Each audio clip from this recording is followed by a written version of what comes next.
Salve a tutti, sono il dottor Placentino Filippo, sono un cardiologo che si occupa in particolar modo del trattamento delle aritmie cardiache e dell'impianto dei pacemaker e defibrillatori.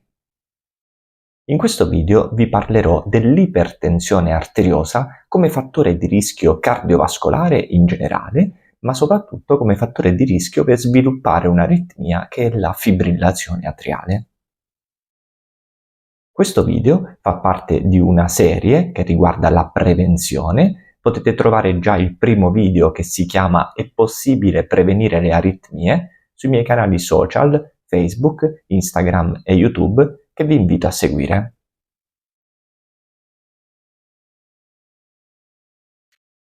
È importante tenere sotto controllo la pressione arteriosa perché è ormai noto da tempo che l'ipertensione arteriosa è correlata ad un rischio di sviluppare infarto del cuore, ictus del cervello sia emorragico che ischemico, progressione verso l'insufficienza cardiaca e ancora danni renali, rischio di demenza e riduzione delle funzioni cognitive del cervello. Inoltre, dei dati più recenti stanno sempre più mettendo in luce come l'ipertensione arteriosa aumenti il rischio di sviluppare un'aritmia che è la fibrillazione atriale.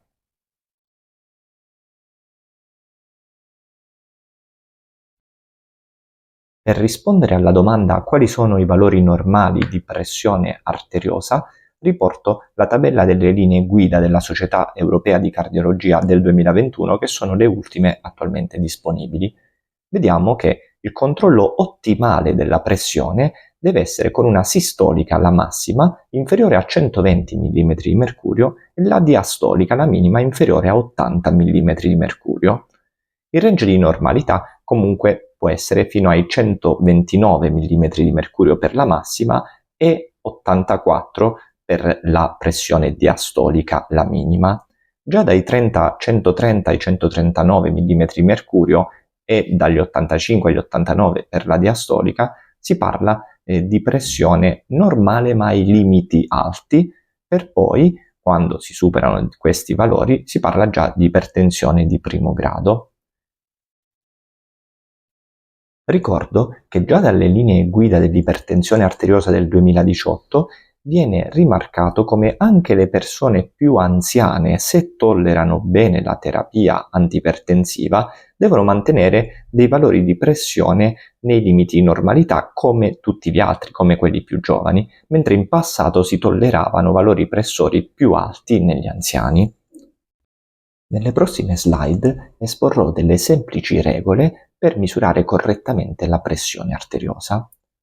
Prima di tutto bisogna mettersi seduti comodamente in un ambiente tranquillo e bisogna restare fermi per almeno 5 minuti prima di iniziare le misurazioni della pressione. Le misurazioni devono essere eseguite per 3 volte di fila a distanza di 1-2 minuti l'una dall'altra. Di solito la prima misurazione viene esclusa e si deve registrare la media delle ultime 2 misurazioni.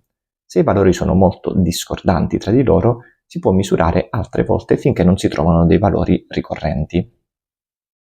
Bisogna utilizzare un bracciale di dimensioni adeguate al proprio braccio e va posizionato 2-3 cm sopra il gomito, con il braccio che deve essere poggiato su un supporto, su un tavolo o qualcos'altro, e deve essere a livello del cuore il bracciale.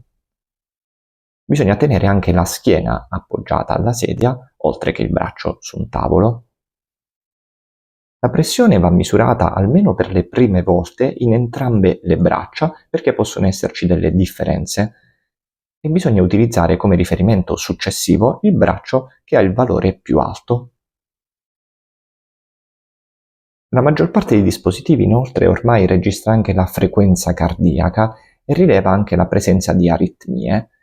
Sentendo il polso con le dita è possibile comunque riconoscere se questo è regolare o irregolare. Si consiglia di misurare la pressione arteriosa 2 volte al giorno, soprattutto nei momenti in cui servono degli aggiustamenti terapeutici. Va misurata mattina e sera prima dei pasti o comunque almeno 2 ore dopo i pasti e prima di aver assunto i farmaci. Inoltre è importante non fumare e non bere nei 30 minuti precedenti alla misurazione della pressione. Inoltre vanno evitati anche degli sforzi prima della misurazione. È importante dire che tenere sotto controllo la pressione arteriosa può ridurre il rischio sia di sviluppare per la prima volta la fibrillazione atriale, sia se è già avvenuta riduce il rischio che possa ritornare e inoltre un ottimale controllo della pressione riduce anche il rischio delle complicanze di questa aritmia e in particolare l'ictus del cervello.